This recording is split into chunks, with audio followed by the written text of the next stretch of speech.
Okay, now you be careful out there. Oh my god!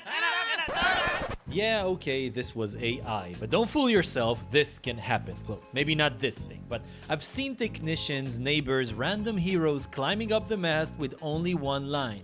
And if you've done this, this message is for you. Is it really worth the risk? One extra line can literally save your life. So let's end this nonsense, spread this word, and make going up the mast safe. Step 1. Check your gear.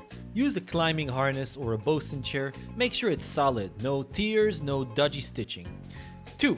Check your lines. Use 2 halyards for redundancy. It's not just about the line that can fail. Blocks, clutches, whatever. Make sure that the halyards are not entangled with each other and that you can reach the spot that you need. I attach the line with a bowline, sometimes a double bowline, because I trust my knots better than I trust my shackles. If you do use a shackle, cool, just clip it for extra safety with the bowline. And if your main halyard runs through a block like we have here, watch your fingers and hair because that thing bites. Step number 3 is to put experienced hands on the winches and brief them, of course, because don't let the rookie crank you up 15 meters up. 2 lines on 2 winches if you have them. If not, 1 line on 1 winch plus another line locked in with the clutch. That will do. 4 is to set up communication rules, hand signals, up, down, stop, or even take a VHF if you don't want to shout like a maniac. 5 is to do the bounce test. Tiny jump before going up and make sure that everything feels solid. Make sure that the boom cannot swing when you send someone up.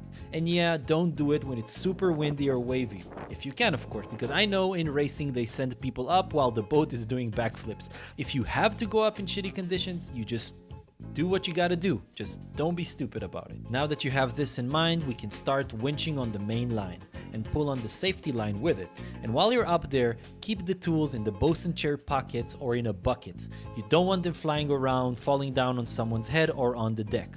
Make sure that you and your lines don't snag along any of the mast gear. And coming down is super simple. You just need to ease the line and the safety line smoothly. Don't do the jerk, stop, jerk thing. It causes redundant jumpiness. Share this video with your sailor friends so that they don't skip these tiny details that might just keep them alive. See you tomorrow.